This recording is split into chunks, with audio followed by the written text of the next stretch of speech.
anak-anak semuanya, apa kabar? Hari ini kita akan belajar tentang perubahan sosial budaya.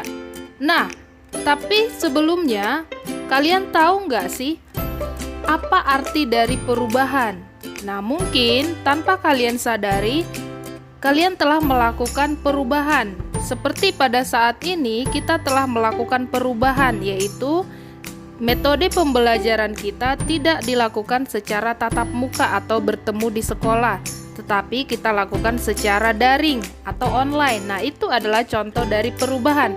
Nah, dari contoh itu, maka dapat kita ambil kesimpulan bahwa perubahan itu adalah pergantian cara pandang dan perilaku dalam mengerjakan sesuatu untuk melakukan pergeseran dari keadaan saat ini ke keadaan yang akan mendatang. Nah, kemudian perubahan sosial budaya adalah dua hal yang sering terjadi dalam kehidupan setiap masyarakat. Oke, mari kita lihat pengertian dari perubahan sosial. Perubahan sosial merupakan perubahan pada aspek-aspek kehidupan sosial seperti kemajuan ilmu pengetahuan dan teknologi yang sangat berpengaruh terhadap pola berpikir masyarakat.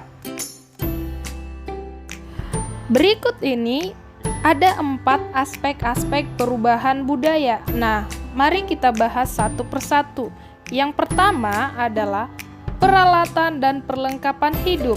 Nah, peralatan dan perlengkapan hidup ini mencakup 3 hal, yaitu pakaian, perumahan, dan alat-alat rumah tangga.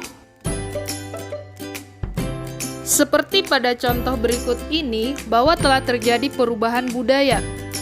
Orang-orang pada zaman dulu, untuk memasak nasi itu menggunakan kayu bakar. Nah, sementara saat ini kita melihat bahwa telah banyak orang atau mayoritas menggunakan rice cooker untuk memasak. Nah, sama seperti halnya rumah, orang-orang pada zaman purbakala lebih memutuskan untuk tinggal di gua. Nah, sementara saat ini kita melihat bahwa telah banyak model-model atau beragam bentuk-bentuk rumah masyarakat. Aspek yang kedua yaitu mata pencaharian dan sistem ekonomi. Mata pencaharian dan sistem ekonomi ini antara lain mencakup pertanian, peternakan, dan sistem produksi.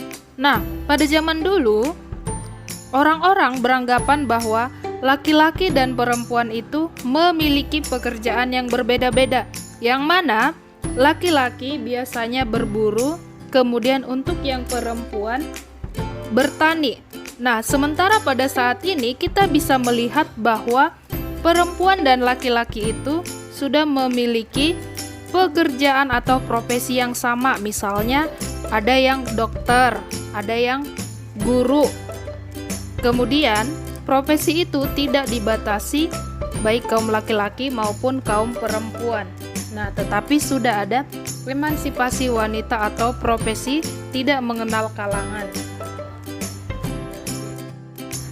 Yang ketiga adalah sistem kemasyarakatan. Aspek sistem kemasyarakatan ini mencakup kekerabatan, organisasi politik, sistem hukum, dan sistem perkawinan. Oke, pada zaman dulu orang-orang beranggapan bahwa keluarga itu hanya yang satu ikatan darah. Nah, tetapi pada saat ini kita bisa menganggap bahwa teman-teman kita, kerabat kita, atau teman sekerja kita juga merupakan keluarga. Nah, itu adalah contoh dari sistem kemasyarakatan. Aspek yang keempat adalah bahasa. Bahasa merupakan sistem perlambangan dan sarana manusia untuk berkomunikasi dengan sesamanya. Nah, pada zaman dulu, orang-orang memanggil orang tuanya hanya dengan sebutan bapak dan ibu. Nah, sementara saat ini kita bisa melihat bahwa panggilan untuk orang tua kita itu sangat bervariasi. Ada yang memanggil daddy, mami, papi, dan lain sebagainya. Kemudian, orang-orang sudah cenderung menggunakan bahasa asing. Ada bahasa Mandarin, bahasa Inggris, dan bahasa yang lainnya. Berikut ini adalah contoh dari perubahan budaya. Nah, pada masa pandemi COVID-19 ini kita telah melakukan perubahan budaya. Contohnya apa? Kita melakukan proses belajar mengajar secara jarak jauh atau home learning. Nah, orang-orang juga pada masa dulu melakukan penangkapan ikan atau perdagangan menggunakan sampan atau kapal biasa. Nah, pada saat ini kita tidak hanya melihat kapal biasa, tetapi ada juga kapal-kapal besar, kapal tongkang, dan kapal-kapal besar untuk transportasi lainnya.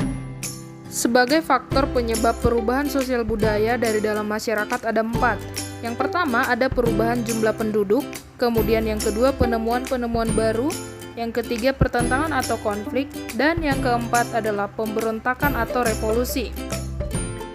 Sedangkan faktor penyebab dari luar masyarakat ada 3. Yang pertama lingkungan alam, kedua peperangan, dan yang ketiga adalah pengaruh kebudayaan masyarakat lainnya. Berikut ini merupakan faktor pendorong dan faktor penghambat dari perubahan sosial budaya. Oke anak-anak, sampai di sini informasi dari video berikut. Semoga bermanfaat.